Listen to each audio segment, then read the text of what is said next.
Eu passo a palavra para o professor Hernan. Senador, muito obrigado. É uma honra estar aqui.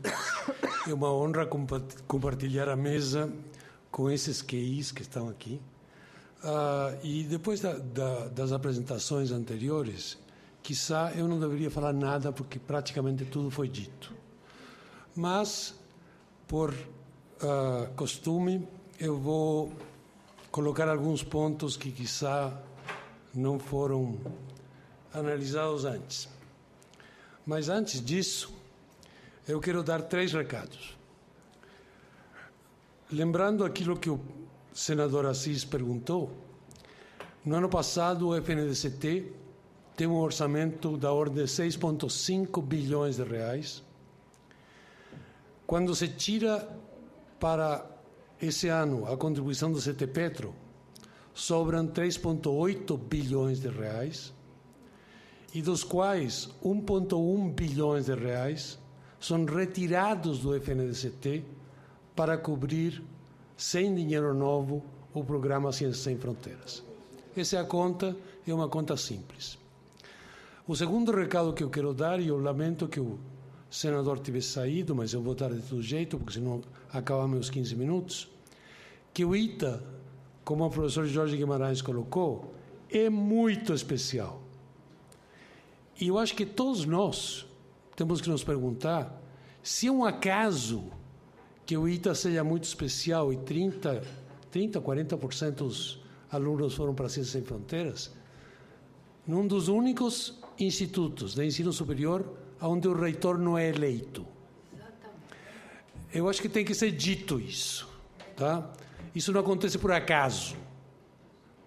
E também não acontece por acaso que o reitor aceita uma demanda dos alunos quando essa demanda é razoável. Não tem nada a ver com a eleição. Dito isso, que eram 2 recados, eu vou me referir a 4 ou 5 pontos rapidamente. Agora, o meu relógio funciona, Jorge. Tudo bem. Em termos gerais, o senador, eu vou repetir uma coisa que eu disse, porque eu acho interessante. O ITA, como o Jorge mostrou, o professor Guimarães mostrou, é especial. E eu me pergunto se na especialidade desse instituto tem ou não tem a ver que o reitor não é eleito. Eu quero me referir a alguns pontos. Em geral, eu acho que eu não vou falar muito de formação de recursos humanos como um tema geral, porque foi muito bem colocado pelos meus antecessores. Eu só quero dizer o seguinte: existe uma correlação inversa entre investimento em educação e tempo aonde esse investimento é feito. Um economista americano ganhou o prêmio Nobel demonstrando que o investimento mais barato e mais efetivo em educação, especialmente em ciência, se faz no ensino fundamental. Na medida que o tempo vai passando, fica cada vez mais difícil e caro arrebentar com os preconceitos. E qual é o preconceito fundamental? O preconceito fundamental, e que é barato romper quando a criança é jovem, é que os fatos e as suas interpretações não podem ser aceitos por argumentos de poder. Isto é, não é porque alguém disse que aquilo que foi dito é verdade. Pelo contrário, os fatos e as suas interpretações precisam ser construídos pelos participantes. E quem ouve e quem aprende é um participante. Romper a relação entre verdade e poder não é só importante para a formação científica, é importante para a formação do cidadão e é fundamental para a consolidação da democracia. Isso é a regra de ouro da educação em ciência na primeira infância. Dito isso, e eu não vou me referir mais a isso, eu quero falar do programa Ciências Sem Fronteiras com alguma clareza. Eu vou falar dos objetivos, eu vou reafirmar aquilo que foi dito. Todos os objetivos do programa foram cumpridos. Mas, além disso, a presença internacional do Brasil existe hoje num patamar que jamais tinha existido. Não são 100 mil bolsistas, não é só isso. É que as relações do Brasil hoje com governos no mundo inteiro, com universidades no mundo inteiro, com conselhos de pesquisa no mundo inteiro, foram construídos num programa que durou 3 anos ou 4 anos. Essa é uma decisão de Estado e esse resultado não é subproduto.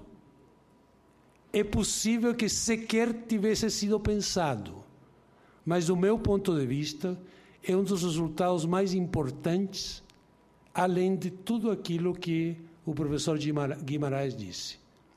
E a prova disso é que cada um de nós, que temos a responsabilidade de presidir ou gerir instituições de ensino, de pesquisa, de desenvolvimento, recebe hoje visita de primeiro-ministro, segundo-ministro, terceiro-ministro do mundo inteiro. Reitores, subreitores, professores do mundo inteiro que conhecem esse país, querem conhecer mais, querem levar os nossos estudantes e muitos deles querem mandar estudantes e pesquisadores para o Brasil. Esse salto de qualidade internacional é aquilo que se conhece com essa palavra complicada que se chama internacionalização. Estamos longe de atingir? Estamos. Mas hoje temos condições que há 4 anos não existiam. Não é só os estudantes que foram. Não é só a mudança que potencialmente eles vão fazer num sistema universitário obsoleto e conservador. É também a posição internacional do Brasil, que chegou a um patamar nunca antes existente. Outro ponto que eu acho que é necessário descrever com clareza é que, apesar dos problemas pontuais com a iniciativa privada de fato contribuiu para que esse programa, que é um programa de Estado e também de governo, tivesse o sucesso que teve. Uma das coisas que não foram mencionadas é que os bancos, a Febraban, se inseriu no programa de uma forma que muitas outras empresas não se inseriram. E não é por acaso. Iniciativa privada não investe quando não é conveniente para o lucro futuro dessa iniciativa. E totalmente correto. Por quê? Nesse momento, a segurança da rede é fundamental para o desenvolvimento futuro de todo o sistema bancário e financeiro brasileiro. E, portanto, é lógico que, num momento estratégico, a Febraban colaborasse com um programa de internacionalização. Outro ponto que eu quero fazer é que, se bem a CAPES estava absolutamente preparada para incorporar um programa de intercâmbio internacional de estudantes, o CNPq não estava. O esforço que o CNPq fez para mudar a sua estrutura, para acompanhar a CAPES com os números que o professor Guimarães mostrou, demonstra, mais uma vez, que quando existe uma meta a ser cumprida como decisão de Estado, instituições brasileiras são capazes de, com muito esforço, acomodar a sua estrutura para cumprir essa missão. Isso não é fácil, isso não acontece no mundo inteiro. O CNPq cumpriu bem a sua missão. E, por último, eu quero fazer um último ponto, e eu vou detalhar cada um deles. É que é verdade, nós temos uma série de exemplos de sucesso. E, como já foi dito, parte da sociedade brasileira, ao invés de olhar os sucessos, olha os 3 fracassos. 100 mil estudantes em uma população de uma cidade média no Brasil. E, portanto, que tenha 3 acidentes, é mais ou menos esperado. O que não é esperado é que a atenção pública se fixe nesses 3. E, desafortunadamente, isso tem acontecido com certa frequência. Quando o senador diz o que fazer no futuro, o futuro é hoje, senador. Se nós não construímos o futuro a partir de hoje, esse futuro não vai chegar nunca. E uma das coisas absolutamente essenciais a fazer é, além daquilo que foi mostrado, construir um sistema de avaliação permanente. Por que eu digo isso? Eu digo isso pelo seguinte: o custo por estudante desses 100 mil, com os números que estão lá, e é fácil, é só fazer uma regrinha de 3, é da ordem de R$90 mil. Isso é caro ou é barato? Depende. Vamos comparar com o quê? Vamos comparar, por exemplo, com quanto aumenta o Produto Nacional Bruto brasileiro feito pelos estudantes que voltaram em comparação com a média dos estudantes que não tiveram essa experiência daqui a 5 anos. Eu não tenho números, lógico, porque isso não aconteceu. Mas nós vamos ter que medir isso. Porque em todos os países em que esse tipo de coisa foi medida, se chega à seguinte conclusão: uma unidade de investimento nesse tipo de programa gera, em média, entre 7 e 13 unidades qualquer de moeda de Produto Nacional Bruto de aumento depois de 5 anos. Então, tem uma discussão que eu acho interessante, na medida que não é baseada em fatos. Quando se discute que o programa é caro, não se referencia caro com relação a quê? Esse país investiu 6. Até agora 6. Mas esse país vai investir 9 bilhões de reais, mais ou menos 90 mil por aluno. Isso é caro? Isso é barato? Em qualquer outro lugar do mundo, esse investimento pode ser definido como extremamente barato pelos resultados que ele pode ter.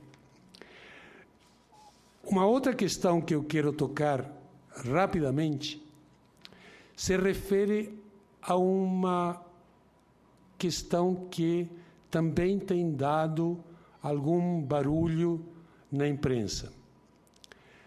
Não só na imprensa, mas na sociedade brasileira. O Jorge mostrou alguns números que mostram aonde que os estudantes estão indo ou foram. Entre as coisas que a CAPES tem, nós também temos, é uma ordenação de quantos estudantes foram e a posição das universidades num ranking mundial de universidades. Eu não vou ler as 10 páginas dessa tabelinha, porque senão um minuto que eu tenho iria acabar. O que eu posso dizer é que 14% dos estudantes que foram no programa Ciências Sem Fronteiras foram para universidades colocadas entre as 100 melhores universidades do mundo. Eu posso dizer que 26% dos estudantes foram para universidades colocadas entre as 200 primeiras universidades do mundo. E eu também posso dizer que praticamente 50% dos estudantes foram para as 400 melhores universidades do mundo. Só para vocês terem uma ideia, nessa lista de 400, só existem 2 universidades brasileiras. Eu quero terminar, faltam 3 segundos, eu vou tomar mais 3 segundos.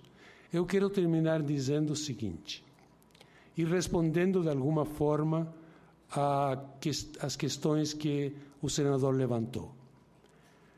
Primeiro, esse programa, com os indicadores que nós temos nesse momento, é um enorme sucesso.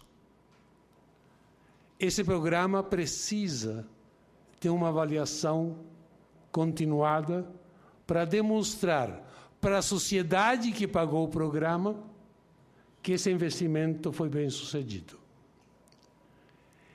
Esse programa não pode continuar sem um aporte novo ao sistema de ciência e tecnologia do país. Esse programa deve continuar. E as duas coisas são verdade ao mesmo tempo. A inserção internacional do Brasil tem que quebrar o fato que a produção científica brasileira tem uma colaboração internacional hoje que é extremamente menor que a média da colaboração internacional dos países que formam o OECD. Nós chegamos a um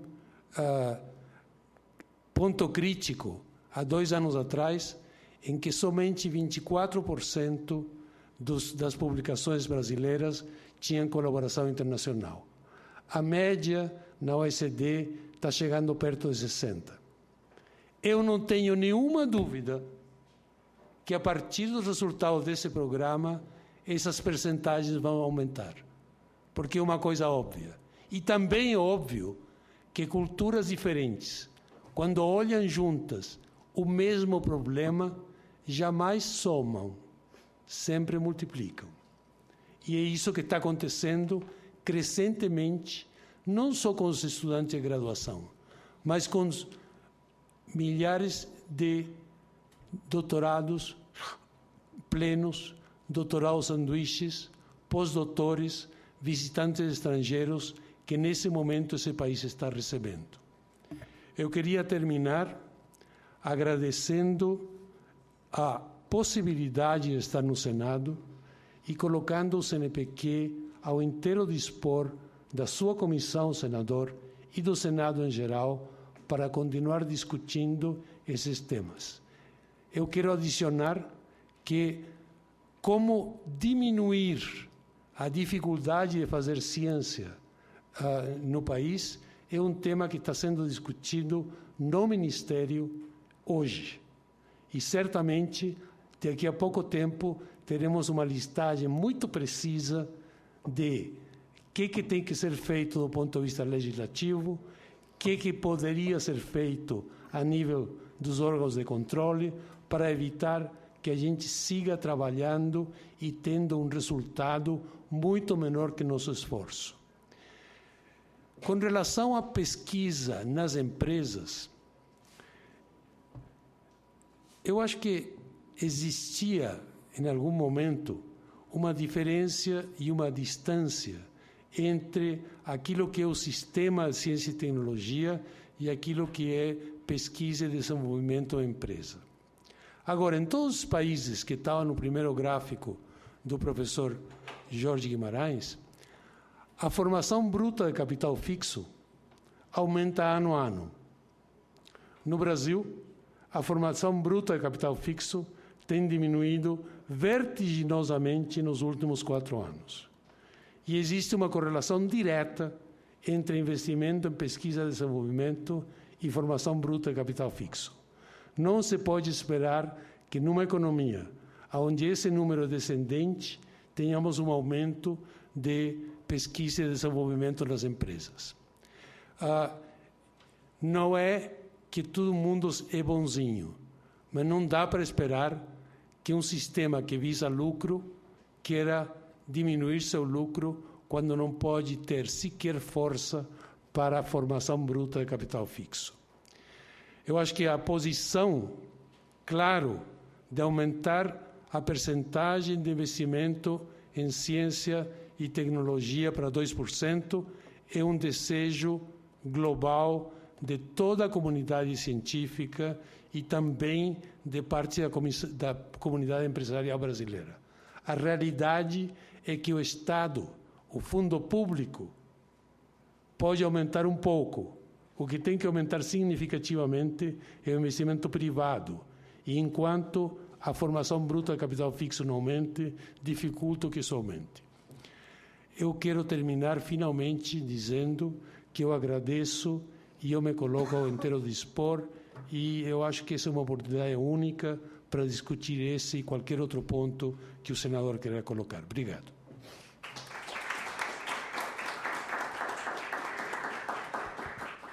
Professor Hernan, quem tem que agradecer somos nós, do Senado, e eu especialmente porque estou aqui nessa comissão. Sobre a sua fala, eu queria dizer o seguinte. Primeiro, o que o senhor disse é que o futuro é hoje. Eu estou de acordo que é hoje e eu sei onde ele está.